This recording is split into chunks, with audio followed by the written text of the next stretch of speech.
If you analyze the history of Asia, Europe, and Africa, you'll see that throughout its history, there were plenty of famines that killed a whole lot of people. And these famines happen in plenty of ways.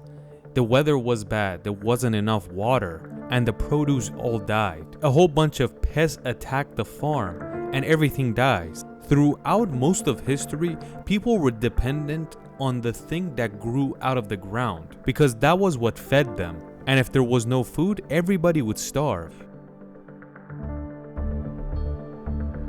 You would mostly see these famines in Europe, especially the ones that would get farther from the Mediterranean Sea. There were no other ways either, because they had to plant the wheat, collect it, so they can feed their families, and there was nothing else they could farm to eat. Like for example, the country of France, which is one of the richest countries in Europe, throughout its history from the 1300s all the way to the 1800s, there were 111 famines. But just like we said, you saw these famines more frequently if you went farther from the Mediterranean Sea. Around the Mediterranean, the weather was obviously better, and that meant the produce would not get destroyed. And that is why the biggest empire in European history, meaning the Roman Empire, was surrounded by the Mediterranean. The Persians, Romans, and the Egyptians could create a very stable empire, and one of the main reasons was the food source, which at that time was grains. So in this case, you could call the Romans, Persians, and the Egyptians the empires of grains.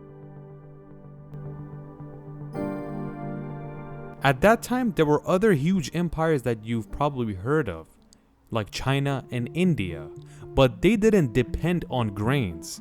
They depended on rice because their land was more suited for that type of plant. So why did the famine take place anyway?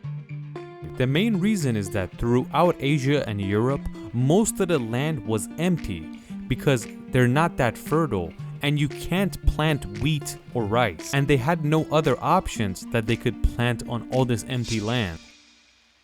The famine continues in these 3 continents until we get to the year 1492, the year Christopher Columbus finally reaches the Americas. Christopher Columbus was confronted with a bunch of produce that he had not seen in his entire life, like beans, corn, chocolate, squash, bell peppers, tomatoes, and most importantly, potatoes. You could say Columbus was surprised by seeing this. He realized that they have been starving in Europe for all these years, while these guys have so much options. Another way Columbus got surprised was that even though these guys were not that civilized compared to the Europeans, but they had perfected the system of farming, and throughout the entire North and South continent, you would see all types of produce, especially corn and potatoes. So you could say they were experts in farming. They were such experts that in their corn farms, they would plant beans and squash next to them. But why is that? They call these 3 the sister plants, and they still plant these to this day. They first plant the corn, then they add beans to it. The beans causes it to grow everywhere next to the corn, including the ground itself. And when it covers the ground, it prevents a lot of water hitting the soil, and of course wheat from growing. And in the empty spots of these farms, they would plant squash. So you would have 3 different plants being grown in one field. So when it's harvesting time, you have 3 different very nutritious food ready to go. And all of them were great for you. And the main reason there was no famine in the Americas was these. The story of corn in the Americas is one of the most interesting, alongside potatoes. The best part is that you can plant corn in the northern part of Canada, which is extremely cold, all the way to the southern part of Chile, which is another very cold spot on Earth. So that basically means you could plant corn everywhere in the world. Corn, beans, tomato, squash. They would eat all of this, but Columbus was interested in the most important one, potatoes.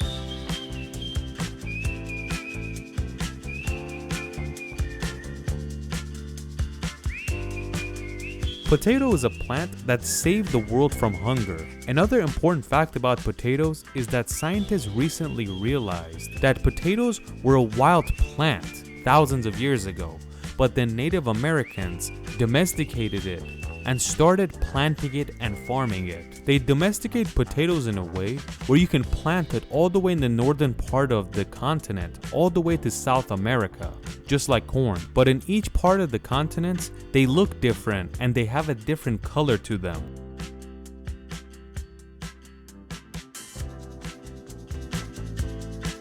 So now we realize that the Native Americans were not only expert farmers, but they were very strategic as well.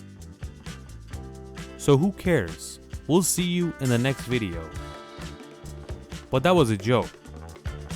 When Columbus got to know these plants, he didn't know what type of a revolution is gonna cause for the entire world when he brings them back.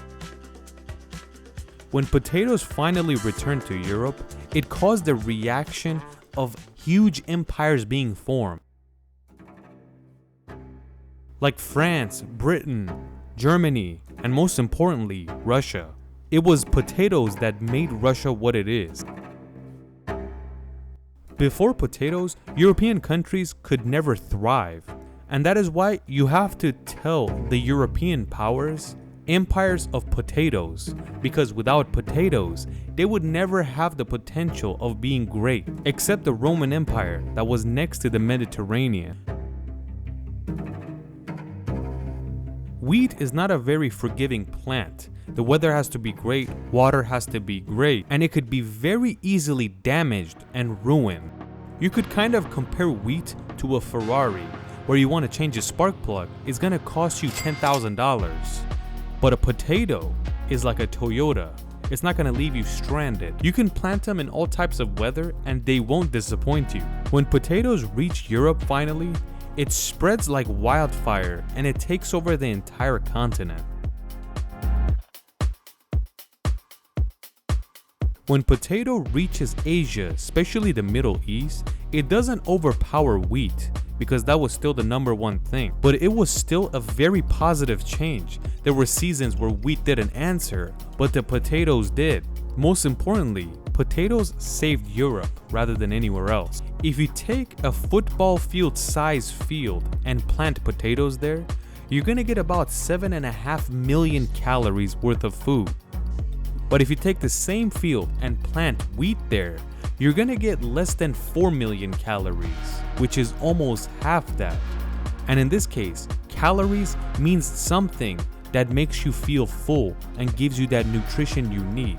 The higher, the better in that case. You might not believe it, but did you know that it's potatoes that caused Russia to take over the northern part of the world? Did you know that potatoes helped Britain take over almost half the world? Places like India, Australia, and New Zealand. All this was because of this plant, potato.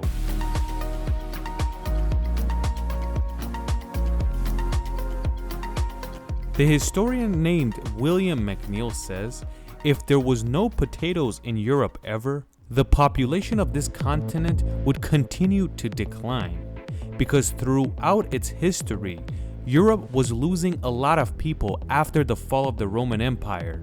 But after the potato was introduced to this continent, it once again started rising in numbers. Let's take a look to the eastern part of the world, mainly China. The most amount of famines that happened in Asia was in China. It has an insane amount of people living there throughout its history, and they were all dependent on rice. So if there was any issue with this produce, millions of people would die. These famines were happening left and right until the potato entered China, and you could say it was one of the best helps the Chinese could receive. A lot of people don't know this, but most of the food you eat every day has a hint of American origin, and all of those were domesticated and farmed because of the natives that lived here, like tomatoes, where you can see it in almost every culture of the world. Don't even talk about potatoes or bell peppers.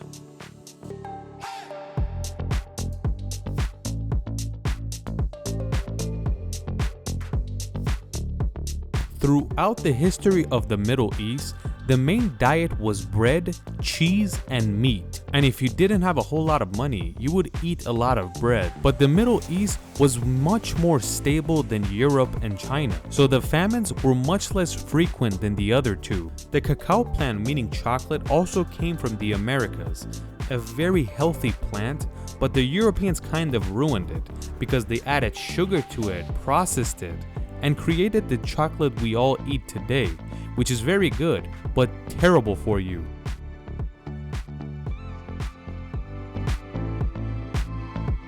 Christopher Columbus created a food revolution that he wasn't aware of.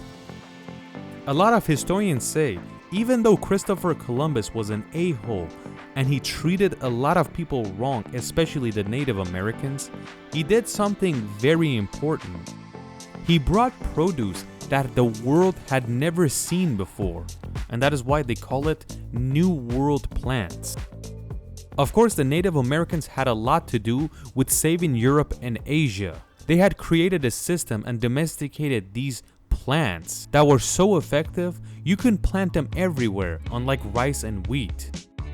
Everywhere else is fine, but the Europeans mainly have to thank the Native Americans for potato, because without potatoes, there would be no European superpower ever. What do you guys think about the role potato played throughout recent history? Please comment.